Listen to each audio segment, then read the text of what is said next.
Bonsoir à tous et bienvenue dans l'émission du jeudi soir. C'est la Fanzone Arena, les amis. De Sead Kolasinac. Je vais vous rechercher la photo, les amis. Donc, est-ce une bonne chose ou une mauvaise chose, en sachant que Sead Kolasinac était le mal-aimé, il y a quelques mois, c'était le mal-aimé, et que ces derniers temps, on va dire qu'il monte un peu en puissance et qu'il commence à réussir à s'imposer. Ensuite, nous aborderons également les victoires successives de l'Olympique de Marseille, dont 7 victoires d'affilée, toutes compétitions confondues. Peut-on prétendre à un titre ? Et nous allons également parler d'Eric Bailly. Donc Eric Bailly, vous le savez, il est passé en commission de discipline ce jeudi. Il a écopé de 7 matchs de suspension.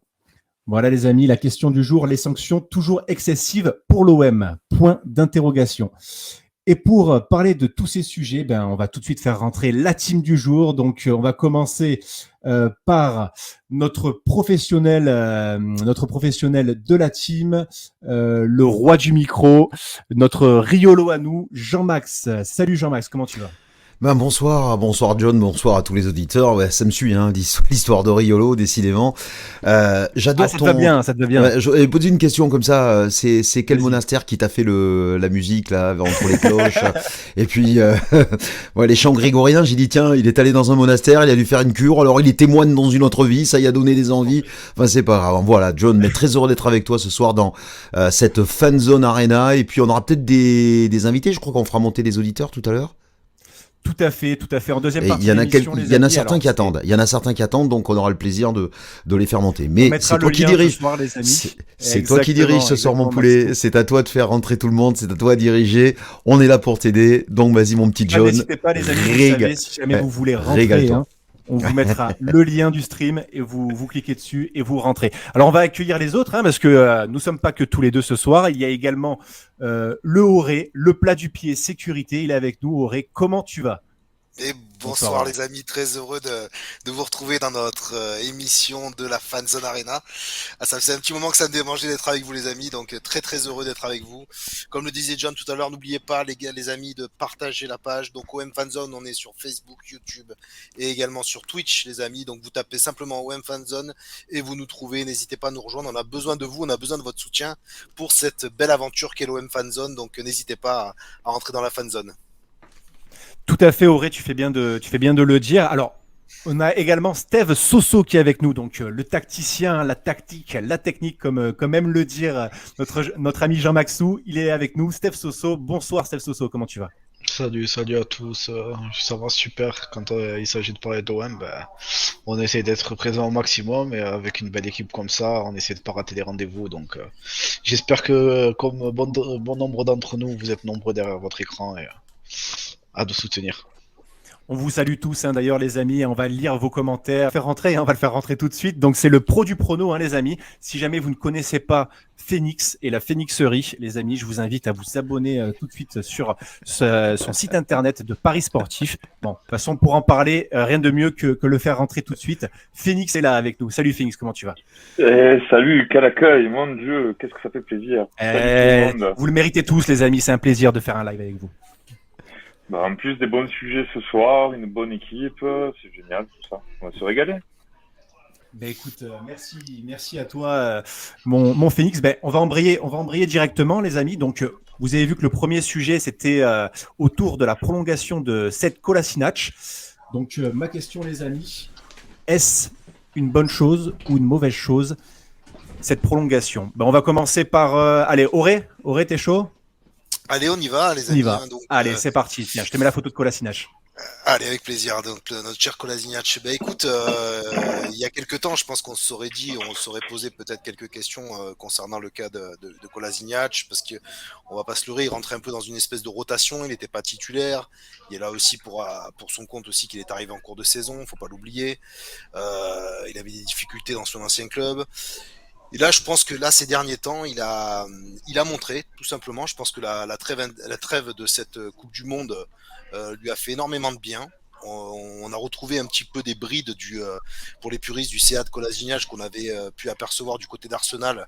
Très dur sur l'homme, avec un coffre assez intéressant Et donc surtout, il a montré quand même que depuis cette reprise post-Coupe du Monde, que vraiment il était présent, quoi, et qui méritait, en tout cas en ce moment, je sais pas ce que vous en pensez, une place de titulaire. Je pense qu'aujourd'hui, ses performances sont très très intéressantes, qui continuent sur cette lancée, et puis et pourquoi pas effectivement avoir une prolongation de Sead Kolasinac. Moi, au jour d'aujourd'hui, je suis plutôt favorable à ça. À voir s'il est capable de rééditer ses performances, mais il est très très très très intéressant, notamment aussi ce que j'ai pas dit, c'est dans son repositionnement dans le milieu de terrain, axe gauche, que je trouve qu'il lui va ravir. Donc écoute, on a hâte d'en voir plus. C'est ça, hein, parce que ça n'est pas que des bonnes performances offensives, c'est aussi des bonnes performances défensives. J'ai demandé à Steph tout de suite ce qu'il en pense, mais est-ce que d'après toi, Steph, Kolasinac va repartir entre guillemets comme il y a quelques mois, un peu dans ses travers, ou est-ce que ça y est, il est là, il s'est imposé, il est en forme et il va être comme ça jusqu'à la fin? Écoute, c'est une excellente question. Comme l'a dit Auré, il a eu un peu de mal à débuter. Maintenant, ça fait quelques matchs qui revient fort. Il est dans la bonne dynamique, il est à l'image de l'équipe. C'est un gars qui mouille le maillot, qui presse très haut sur le terrain, pour moi, en fait, là, aujourd'hui, il correspond parfaitement au style d'Igor Tudor dans ce qu'il recherche. Très dur sur l'homme, il garde très dur sur l'homme, il gagne beaucoup de duels et en plus de ça, il marque. Et on a vu que ces derniers temps, c'est les défenseurs qui marquent. Et là, en plus, c'est un joueur qui était un peu aux oubliés absents. Donc pour moi, la signature est, on va dire, évidente. Il lui restait que 6 mois de contrat. C'est soit tu le fais signer et tu reprolonges un an, sinon tu risques de le perdre parce que s'il continue à cartonner comme ça, il va y avoir peut-être d'autres clubs qui vont proposer plus de durée de contrat ou autre chose de différent. Donc pour moi, c'était logique que cette prolongation intervienne dans ce moment-là. On a toujours dit qu'on avait un peu de mal à garder nos joueurs en fin de contrat. Là, quand même, c'est une bonne chose parce que c'est un joueur qui est sur une bonne dynamique. Oui, tout à fait. Et puis aussi, Jean-Maxou, je vais donner la parole tout de suite, hein, mais voilà, hein, je ne sais pas si vous avez lu l'article que notre ami Nabil, d'ailleurs, hein, Nabil qui est toujours sur les bons coups, a publié sur la page WEM Fanzone. Hein. Donc, objectif prolongation. Donc, après ces débuts difficiles, cette Kolasinac convainc de plus en plus l'OM. Bon, ça, c'est ce qu'on a dit tout à l'heure, où il s'est montré à plusieurs reprises précieux et décisif, au point qu'il est désormais question d'une prolongation de contrat pour le défenseur, dont le bail expire en juin prochain. Donc, on savait que Séville s'était positionné sur le joueur, mais finalement, Séville a décidé de se porter sur Djikou de Strasbourg. Jean-Max, un petit avis sur notre ami Kolasinac. Oui, un avis, c'est vrai qu'il y a plusieurs parts. Je vais me caler un petit peu sur ce qu'a dit mon pote, justement, Steph Passoni, là, je mets son post sous les yeux. Pour moi, je suis assez d'accord avec ça. Je crois que Kolasinac est arrivé, il manquait de, on va dire, de compétition, il avait besoin de trouver ses repères. Et c'est vrai qu'en début de saison, ça collait pas trop avec Balerdi, il y a eu quelques fèves qui avaient été faites sur certains matchs. Et je pense qu'il est monté physiquement avec la méthode, cette fameuse méthode Tudor. On parle beaucoup de la méthode Coé, mais il y a la méthode Tudor. On va essayer, je pense qu'on en parlera. On sera obligé de toute façon d'en parler dans ce live. Mais surtout, une chose qui est très importante, c'est que, comme le dit Steph, le but qu'il manque contre Tottenham montre, alors c'est assez paradoxal ce que je vais dire, une certaine force de caractère. Pourquoi ? Parce que ça aurait pu certains joueurs l'anéantir. Faut pas oublier que ce but-là, si Kola marque, il peut offrir peut-être la qualification en 8e de finale de la Ligue des Champions à l'Olympique de Marseille. Moi, je pense en plus que, au-delà de ça, la campagne européenne en Ligue des Champions a fait énormément de bien à l'OM. On y reviendra peut-être plus tard dans les prochains sujets. Mais surtout, Kolasinac, il faut souvent des déclics. Alors oui, il y a eu ce match contre Tottenham, mais ensuite il y a eu ces 3 points donnés à l'Olympique de Marseille sur cette tête, ce centre de Payet contre Monaco. Et je pense que là, Kolasinac a montré, pas qu'il s'est racheté, parce que tu peux pas racheter un ballon de but qui va te permettre de te qualifier pour un 8e de finale de Ligue des Champions, mais il a montré une force de caractère. Il a marqué ce but vainqueur contre Monaco qui te permet d'avoir 3 points, et il part en stage avec toute l'équipe pendant la Coupe du Monde à Marbella en Espagne, où là, il assimile Il comprend parce que il a quand même joué à Arsenal, faut quand même pas l'oublier. Et avant qu'il se blesse, c'était quand même un joueur assez performant. Il a retrouvé ses sensations. Il a retrouvé, ce qu'il avait. Je connais ça. Alors je me permets de connaître ça parce que vous savez que je travaille dans le milieu professionnel du sport et notamment dans un sport qui est le rugby. Et il y a un joueur excellent. Issu du centre de formation d'un des clubs dans lequel je suis. Je vais pas donner son nom parce que je respecte bien sûr l'anonymat. Il s'était blessé et il avait montré des choses exceptionnelles. Et quand il est revenu de blessure, il a eu du mal.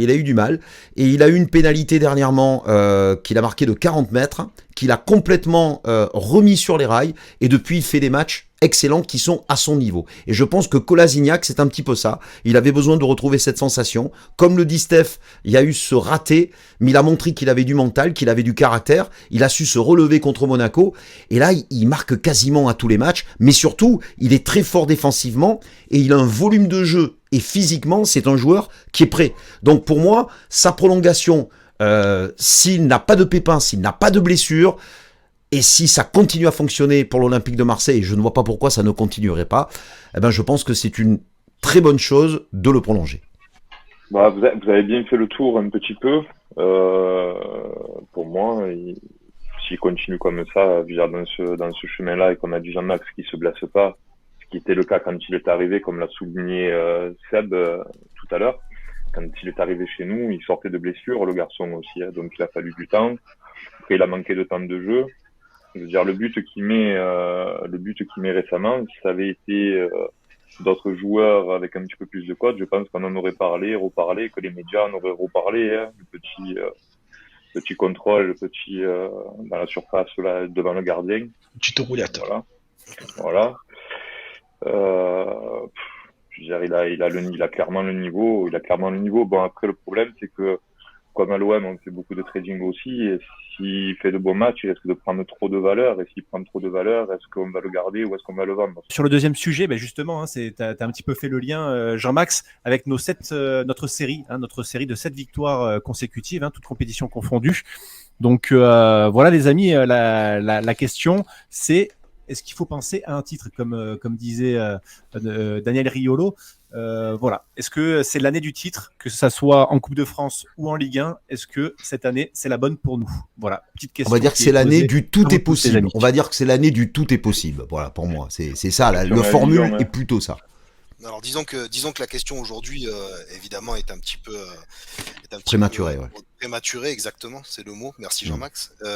Forcément qu'aujourd'hui, on constate, c'est-à-dire qu'on constate un petit peu ce qui se passe. On voit le Paris Saint-Germain qui est un petit peu en méforme en ce moment et qui perd des points. On voit le Racing Club de Lens qui fait quand même une super belle saison, il faut le dire, nos amis lensois, qui engrange des points, mais on sent que ça commence à être un peu plus difficile pour eux. Ils gagnent petit, on va dire. Et on voit un petit peu depuis justement le retour de cette Coupe du Monde. Alors ça a commencé avant avec des belles victoires effectivement sur Monaco et Lyon, mais on va dire qu'on les a eu plus, si vous me permettez l'expression, plus au mental qu'en contrôle vraiment du jeu ou en maîtrisant la rencontre. Là, c'est vrai qu'à depuis la reprise, on maîtrise vraiment notre sujet. Il n'y a pas de débat. On est tous unanimes pour se dire que on voyait pas l'OM quand même à ce niveau-là à la reprise. On se demandait surtout, on se disait surtout qu'il fallait qu'on fasse du frais pendant cette trêve de Coupe du Monde, qu'on fasse du frais, qu'on récupère nos joueurs, qu'on récupère un niveau physique qui soit un peu plus en adéquation avec ce que demande le travail d'Hugo Tudor, très énergivore.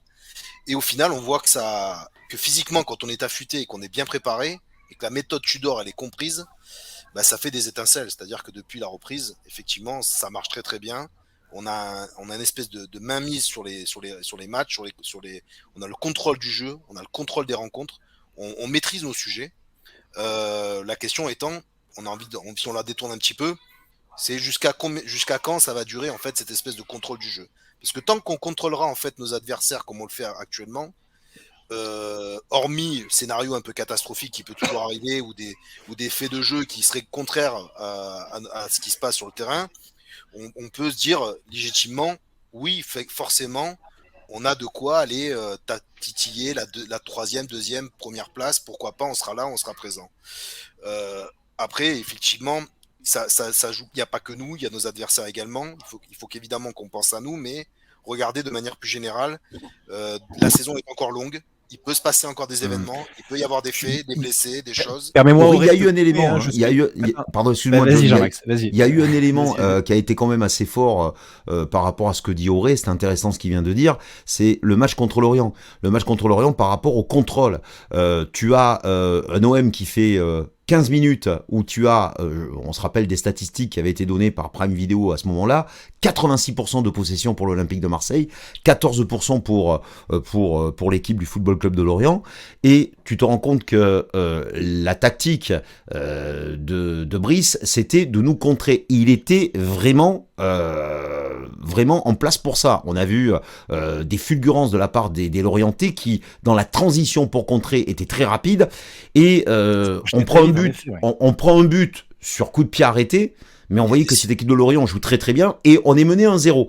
Et à une certaine époque, par rapport à ce que dit Auré, je pense que l'Olympique de Marseille aurait insisté, mais n'aurait pas peut-être égalisé, aurait peut-être juste égalisé, et aurait peut-être perdu 2 points. Alors peut-être en perdre 3. Et là, on a vu un Olympique de Marseille qui était tellement dans la maîtrise, tellement dans l'effort, qu'ils n'ont pas seulement égalisé et gagné, ils ont roulé sur Lorient. Ils les ont dégoûtés parce que ça partait dans tous les sens. Et ça, c'est quelque chose que, voilà, je suis désolé, je vais faire une comparaison avec la Première Ligue. C'est des choses que tu vois en Première Ligue. Déjà une équipe, premièrement, qui en première partie de saison, menait au score, il se faisait rattraper, on avait souvent un creux.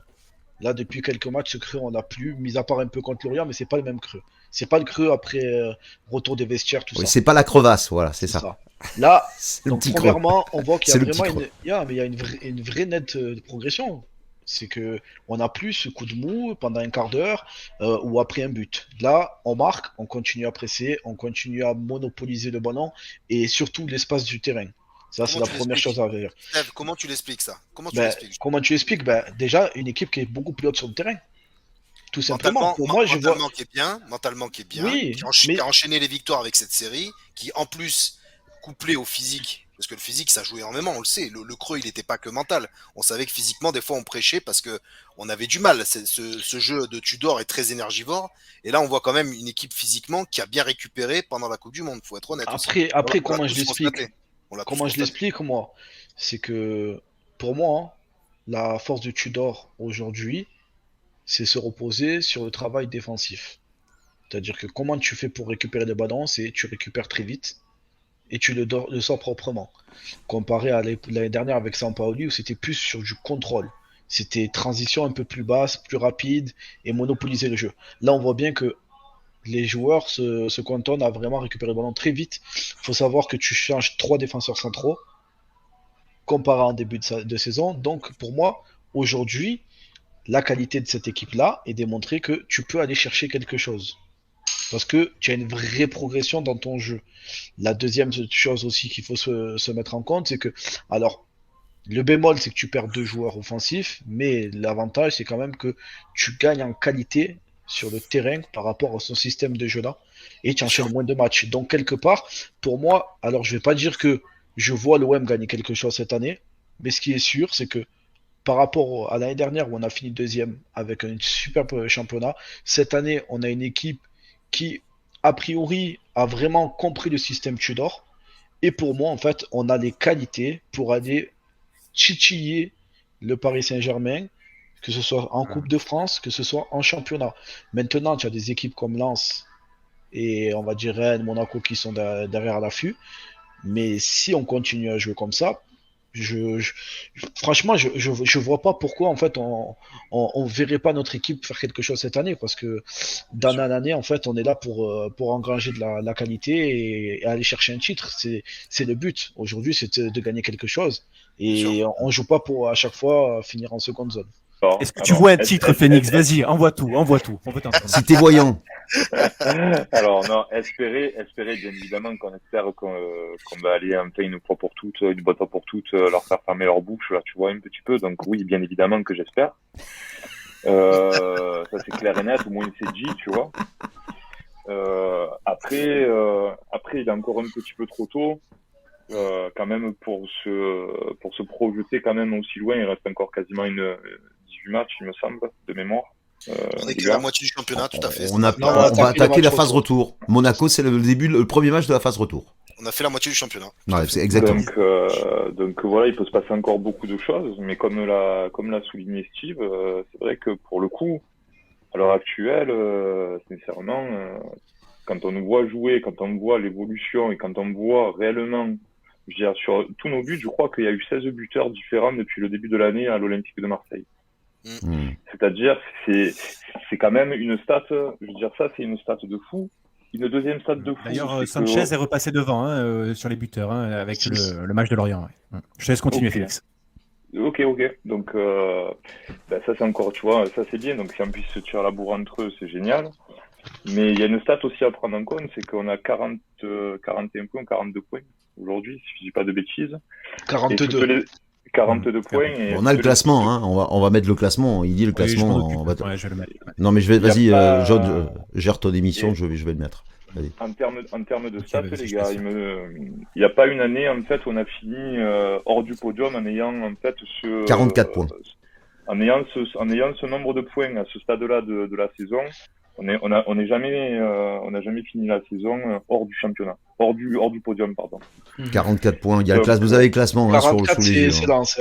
Hein. 44, pardon, 42, oui, excuse-moi, je me voyais second, moi, je sais pas pourquoi, non, 44, c'est Lens, effectivement, 42 points, et puis, par rapport à ce que tu dis, il y a quand même, on peut un petit peu se mordre les doigts, pour pas dire autre chose, de ce match perdu contre Ajaccio, c'est surréaliste, vraiment, on se pose encore les questions.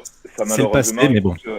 Malheureusement, On peut tourner aussi le problème à l'envers, les amis, rapidement, par exemple, en se disant, depuis combien d'années l'OM n'a pas paru justement maîtriser autant son sujet.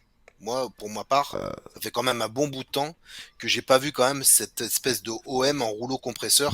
Oui, pardon, excuse-moi. Oui, non mais attends. Non, juste pour dire, on y croit. Au début de saison, on a une équipe qui est complètement remaniée. Personne n'y croyait. On finit deuxième. Alors oui, il y a eu des matchs moins bons. Il nous manquait un attaquant, mais qui était blessé. On va pas repartir sur le sujet, mais moi perso, il m'a fait vibrer. On a fini deuxième à la dernière seconde. Oui et non. Et pour moi, on a quand même, les gars. Oui et non. C'est là que je mets un bémol. Voilà, je mets un bémol. Oui et non. On avait quand même une équipe qui avait la possession du ballon. Non mais la possession c'est une chose. Voilà, c'est ça, c'est ce que j'allais dire. L'Espagne, moi aussi l'Espagne, je me suis régalé à la Coupe du Monde. Mais on a fini deuxième, les gars. On a fini deuxième. Et bravo à Sampaoli. Mais en fait, on parle pas de. Moi, je parlais vraiment de rouleau compresseur. Oui, mais c'est normal. Sous Sampaoli, on ne peut pas dire qu'on était un rouleau. On était dans le contrôle, effectivement. On confisquait le ballon. C'est ce que tu disais, Steve. C'est-à-dire qu'on avait un taux de possession qui était importante, mais on n'était pas pour autant un rouleau compresseur. C'est-à-dire qu'on maîtrisait pas non plus nos rencontres comme on le fait aujourd'hui. Tu vois ce que je veux dire, Steve? Elle est là, la nuance. Parce que je suis pas sûr qu'avec Sampaoli, le match contre l'Orient où t'es mené 1-0, je suis pas sûr que t'égalises. Et je suis pas sûr que tu le gagnes. Je vous propose une chose, les amis. Il y a la DeLorean qui est garée juste à côté. Vous remontez dedans et on revient à aujourd'hui, le présent, les amis. En fait, je suis sur l'esplanade des Nopins, cher Marty McFly, avec la DeLorean. On va se calmer. Non, mais les amis, honnêtement, on va aussi essayer d'être un peu concret aussi. Regardez le classement, je vous le remets sous les yeux. Sachez que donc voilà, là, on est à 5 points du premier, le PSG, et à 3 points. Il y a 2 points du Dauphin. Actuellement, seul le PSG, Monaco, Rennes et Lille, je crois aussi, si je me trompe pas, sont encore sur des compétitions européennes.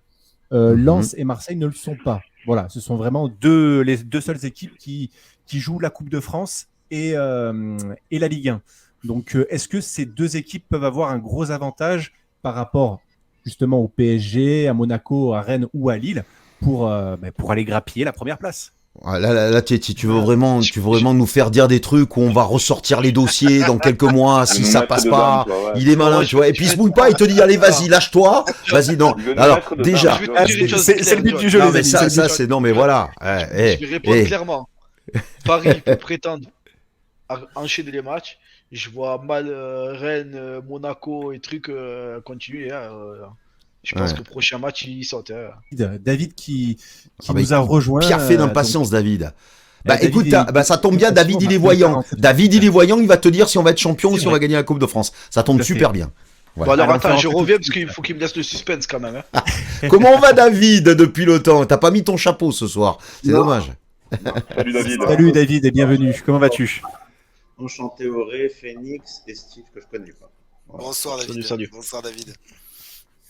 Moi j'ai envie de dire que déjà, de ce que je vous ai entendu, une saison qui a mal démarré et que les joueurs ont eu du mal à assumer le changement entre le papa que j'appelle Sampaoli et le directeur que j'appelle actuellement Tudor.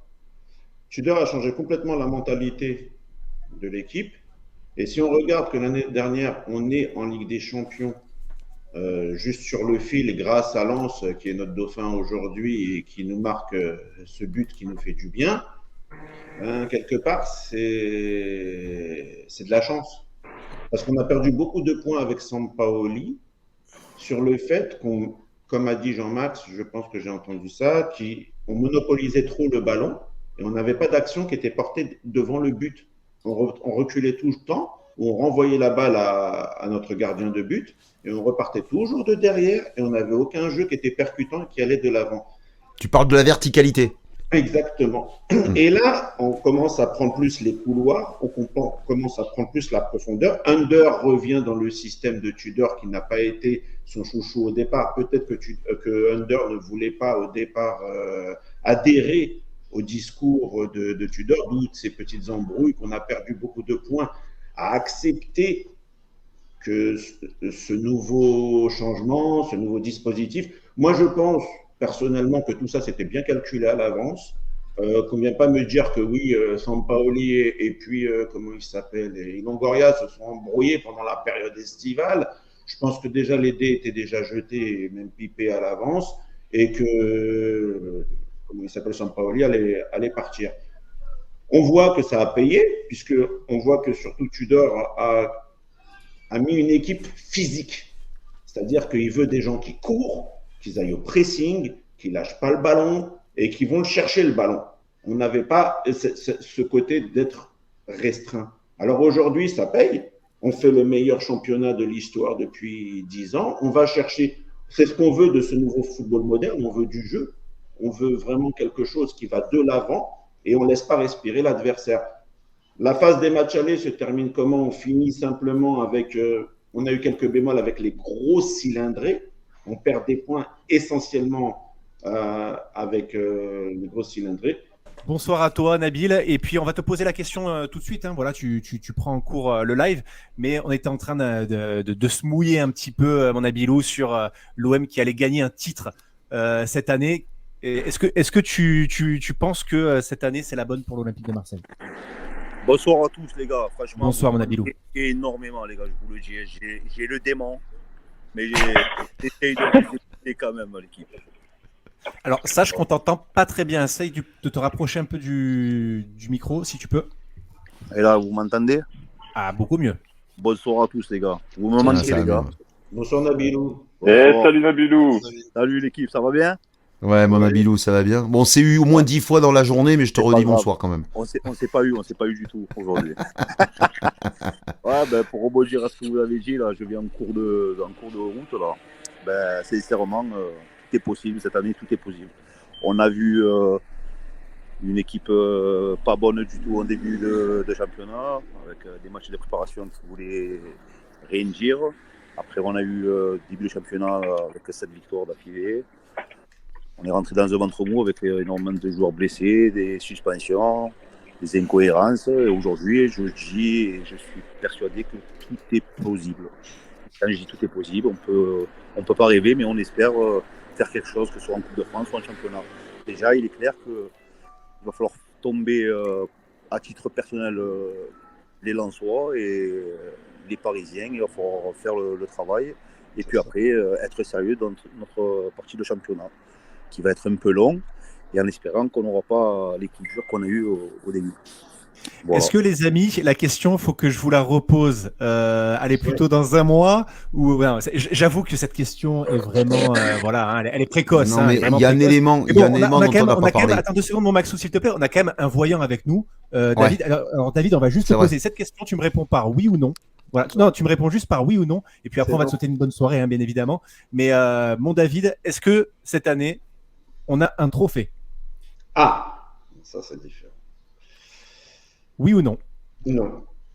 Aïe, aïe, aïe, aïe, aïe. Attends, pourquoi c'est quoi qui était différent? Parce que t'as dit, ah, ça c'est différent. Non, parce C'est que quoi, en fait, il allait me demander si on allait être champion. Mais donc, du coup, c'est un trophée. Ouais, Oui, il y a donne peut-être les la Coupe de Et France. Hein. il joue sur la Coupe de France aussi, et je dis non. Non, Ouais, donc, du alors coup, par quoi, contre, moi je vais te reposer une question parce que pour moi c'est l'essentiel. Est-ce que l'OM se qualifiera pour la Ligue des Champions? Oui. Voilà. Donc c'est quand même. Mais attends, c'est il a quand pas même- précisé, excuse-moi, parce que je vais être chiant, mais on parle bien de cette Deuxième ou année. troisième, d'accord. On parle bien de cette année. Ah ben, tu veux quand hein? Ah, je sais pas, on sait jamais, On a fini les c'est matchs ça. allés, on parle de quand?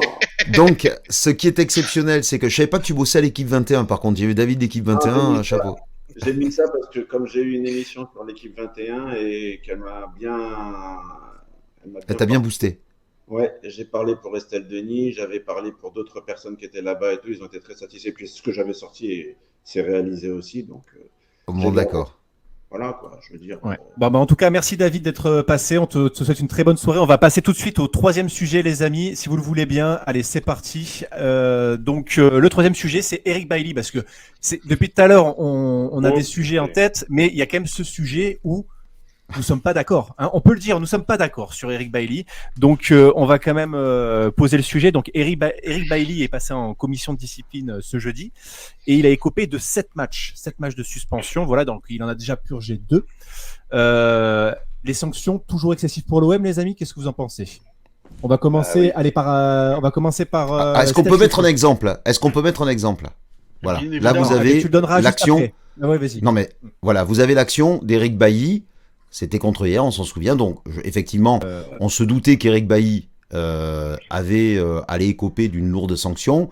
Moi, j'avais dit 5-6 matchs. Bon, il en a eu 7. On va dire qu'on a rajouté un petit peu de TVA du côté de la commission de discipline. Et là, regardez, Zlatan Ibrahimovic contre Saint-Etienne, 2 matchs. Cherchez l'erreur, vous avez 2 heures. Je rappelle que Moi, j'ai trouvé. l'option, comme je l'ai écrit dans le petit billet d'humeur colérique, c'est-à-dire les supporters de l'OM sont parano, voilà, ne servira pas dans la plaidoirie, parce que là, je pense que les images parlent. Voilà, l'action de Zlatan Ibrahimovic, 2 matchs, l'action d'Eric Bailly, 7 matchs. C'est pas de la parano. Voilà, maintenant, je vous laisse débattre. Vas-y, Phoenix, fais-toi plaisir, mon gros. À toi. Ah bah écoute, les gars, vous connaissez mon point de vue, ouais, vous savez que pour moi, enfin voilà, c'est n'importe quoi. 7 matchs de suspension, qu'est-ce qu'il a fait? Qu'est-ce qu'il a fait? Il a mis un coup de tête à l'arbitre, c'est bon, pas abuser de 7 matchs de suspension, alors qu'il n'y avait aucune intention réellement de blesser. D'accord, c'est un geste stupide, un geste maladroit, mal maîtrisé, ce que vous voulez, je suis entièrement d'accord. Mais putain, excusez-moi, mais c'était pas, il n'y avait pas d'intention derrière. Et puis en plus, Bailly, je veux dire, c'est pas un joueur mauvais, il n'y avait pas d'agressivité pendant le match. Le mec, il s'est déplacé le lendemain. Notre président est allé là-bas. On a filé tous les bénéfices du match à l'équipe d'en face. Je veux dire, il n'y a pas eu quand même, moi je trouve quand même, voilà, que 7 matchs, c'est vraiment très sévère et surtout qu'en plus, j'attends d'avoir la confirmation pour compter les matchs, mais moi, ce qui m'embête le plus, là, c'est que son contrat à ce joueur devait se valider, en fait, s'il faisait plus de la moitié des matchs de la saison avec nous. Sauf que, entre la blessure et les peu de matchs où il a joué pendant la première partie de saison, et là, les 7 matchs, c'est-à-dire quasiment la moitié, grosso modo, de la deuxième partie, pour pouvoir faire quelque chose. Tu bugs. Les gars, alors là, on a un petit problème de réseau, Non, mais il y je a crois que Auré c'est- il y a Auré qui a pas du tout le même avis que Phoenix, donc justement, je voulais t'entendre lui répondre, mon Auré. Oui, bah donc moi je pense que je vais pas me faire des amis là ce soir sur ce sujet-là. On est là pour débattre.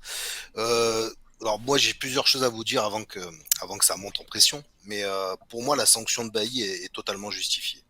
Je vais m'expliquer et je vais développer. C'est-à-dire que pour moi le geste de Bailly c'est un geste atroce et qu'on n'a pas envie de voir sur un terrain de football. Alors évidemment il y a les puristes qui vont dire il a pas fait exprès, etc. Encore heureux, j'ai envie de vous dire que Bailly ne fait pas exprès de mettre un tacle au niveau du thorax au pauvre joueur amateur, parce que là, quand même, sinon, si en plus il avait fait exprès, je pense qu'il aurait pris 15 matchs. Donc évidemment, il ne fait vraiment pas exprès de faire ce geste-là. Quoi qu'il en coûte, il l'a quand même fait, malgré tout. Les séquelles du joueur sont quand même assez importantes. Je crois qu'il a eu des côtes cassées, il s'est retrouvé à l'hôpital. Protocole commotion, on en reparlera. Mais les conséquences ont été graves et auraient pu être encore plus graves. C'est-à-dire que le joueur aurait pu avoir d'autres complications médicales beaucoup plus importantes. Et dans ce cas-là, si dans ce cas, c'est ça qui m'interpelle. Si dans le cas où le joueur amateur aurait eu des séquelles beaucoup plus importantes, on aurait dit quoi? On aurait mis 2 matchs à Bailly, et puis c'est pas grave, le mec il a envoyé le gars à l'hôpital, on lui met 2 matchs de suspension. Là n'est pas la question, Audrey. Je crois que. Non, mais en fait, si tu veux, laisse-moi finir. Après, ouais, je te laisse développer, mais je vois où tu vas en venir, mais on va pour t'expliquer. ramener ma déduction. Alors après, on peut s'interroger justement sur pour moi le 7 match, il est complètement justifié dans le sens où c'était extrêmement dangereux ce qu'il a fait. C'était pas du tout maîtrisé, pas contrôlé, 70 mètres d'écart, on refera pas l'histoire. Pour moi, c'était pas, il a très très mal contrôlé son geste. Les faits sont arrivés, il aurait dû faire autrement. Après, on peut s'interroger sur la sanction, évidemment, pas sur la sanction d'Eric Bailly. Moi, c'est là, le sujet, il n'est pas là. Que les 7 matchs, ils les prennent, ça me choque pas. Par contre, oui, effectivement, là où j'enrage, c'est qu'à l'époque, un certain Zlatan Ibrahimovic découpe complètement Ruffier dans la surface, et que là, lui, voilà, là tu la remontres à juste titre, Jean-Max, là, à ce moment-là, ce geste-là, il est scandaleux. Et ce gars prend 2 matchs pour ça. Ben, à contrario, ça me choque beaucoup plus. Ça me choque beaucoup plus que Zlatan Ibrahimovic prenne deux matchs sur cet attentat qu'il fait sur le gardien Ruffier, que le fait que Eric Bailly prenne les 7 matchs lors du match contre les amateurs. Voilà, c'est tout. Donc on est tous d'accord avec toi. Mais... Dans 2 secondes, Jean-Max. Donc pour toi, Auré, 2 secondes les gars, 2 secondes. Donc pour toi, Auré, c'est simple. En gros, c'est la sanction est normale. Par contre, elle n'est pas appliquée de la même manière à tout le monde. Preuve, Zlatan Ibrahimovic qui n'en prend que 2. Nabilou, j'aimerais avoir ton avis, Nabilou, sur ce sujet, parce que je sais qu'on a discuté longuement juste avant que tu rejoignes le live, et tu as un avis très tranché également, donc je souhaite que tu t'exprimes. Écoutez, tout simplement, je suis de la vidéo Auré, et Jean-Marc l'a bien relevé l'autre jour ou tout à l'heure. Je ne l'ai plus en tête, mais on sait très bien que l'arbitrage français aujourd'hui, il y a des équipes qui ont été favorisées. On en a fait des frais avec Lyon, on en a fait des frais avec Paris. À chaque fois qu'il y a des rencontres comme ça, on sait très bien que les peines sont alourdies au niveau de l'Olympique de Marseille. Elles sont très, très lourdes. La faute qui fait Bailly, certes, il y a des conséquences. 7 matchs, pour moi, à mes yeux, c'est énorme. La faute est inadmissible, hein. on peut le dire quand même. La faute est inadmissible. Mais c'est clair et net. Faire ce geste-là, tu peux pas faire ça. Tu es pas dans un, tu es pas au kung-fu là, papa. Tu fais pas du karaté, mon zin. Tu vas pas commencer à me rendre fou, papa. Tu joues sur un terrain de foot. Allô, au terrain de foot. Tu comprends ce que je veux dire? Arrivé à un moment donné, je pense qu'arrivé à un moment donné, tout le monde est d'accord sur le truc, mais la sanction en elle-même, elle est hyper lourde. Ça fait 7 matchs. Vous voyez, donc si on rapproche ça à la sanction qu'a pu avoir Eric Bailly, c'est pas choquant, encore une fois, vous voyez. C'est pour ça que je collabore mes propos en disant, pour moi, la sanction de Bailly n'est pas choquante par rapport à l'attentat qu'il a pu faire. On est tous d'accord avec toi. Justement, j'aimerais bien te donner la parole, Steve. C'était ce que je voulais faire. Hein. J'ai embrayé justement pour te donner la parole, mais c'est compliqué. Mais le débat est enflammé. Le débat est enflammé. Voilà, c'est pour ça. C'est un débat très enflammé. Ouais, voilà, c'est bien. Steve, justement, voilà, c'est ça qui est bien. Je vais te laisser embrayer sur ça. Tiens, vas-y, continue, Steve. Qu'est-ce que tu en penses, toi, personnellement? Est-ce que c'est trop sévère? Est-ce que c'est normal, mais pas pareil sur tous les clubs? Moi, le seul truc, c'est que je sais pas sur quoi ils se basent pour mettre autant de matchs. Alors, oui, c'est un geste dangereux, c'est un geste non maîtrisé. Là où je rejoins pas Auré, c'est quand il dit c'est totalement justifié, parce que le totalement, en fait, c'est lourd, parce que c'est lourd de conséquences, parce que sur quoi tu te bases? Est-ce qu'un geste dangereux, c'est... Non, mais en fait, pour moi... 3 côtes cassées, pas ça. Je finis. Laisse-moi finir, 2 secondes. Tu as un règlement, c'est-à-dire que une faute, c'est par exemple 3 cartons jaunes, c'est prochain match de suspension, un tac direct, c'est minimum un match sûr, peut-être un deuxième. C'est-à-dire que là, en fait, le règlement, c'est quoi? C'est-à-dire que c'est au bon vouloir, tu juges à personne, ou tu as vraiment un règlement de dire un geste dangereux, c'est minimum 5 matchs, c'est minimum 7 matchs. Non, mais c'est ça la question que je pose. C'est-à-dire que pour dire que c'est totalement justifié, j'aimerais savoir, en fait, sur quoi eux, ils se basent pour dire que, par exemple, Zlatan, à l'époque, c'était 2 matchs. Aujourd'hui, Bailly, c'est 7 matchs. Ou peut-être qu'il aurait pu en prendre 10. La question, c'est pour que ce soit totalement justifié, il faudra avoir vraiment un cursus à suivre en disant voilà les gars, geste dangereux, pied haut, tu casses par exemple la cheville d'un joueur, c'est 10-15 matchs, et là je te dirais on s'en sort bien. Mais là en fait le problème c'est que moi perso, le règlement je le connais pas, et je trouve que 7 matchs c'est beaucoup. Maintenant, c'est peut-être justifié, bien sûr, c'est justifié. Mais pour moi, c'est beaucoup. Maintenant, de dire totalement justifié, c'est là où je suis pas d'accord, parce que pour que ça soit totalement justifié, il faudrait que moi j'ai le règlement et de me dire, ben voilà, un joueur qui fait une faute comme ça, c'est entre 7 et 10 matchs. Et là, je te dirais, ben écoute, franchement, c'est justifié, parce que c'est le règlement qui veut ça, c'est comme ça.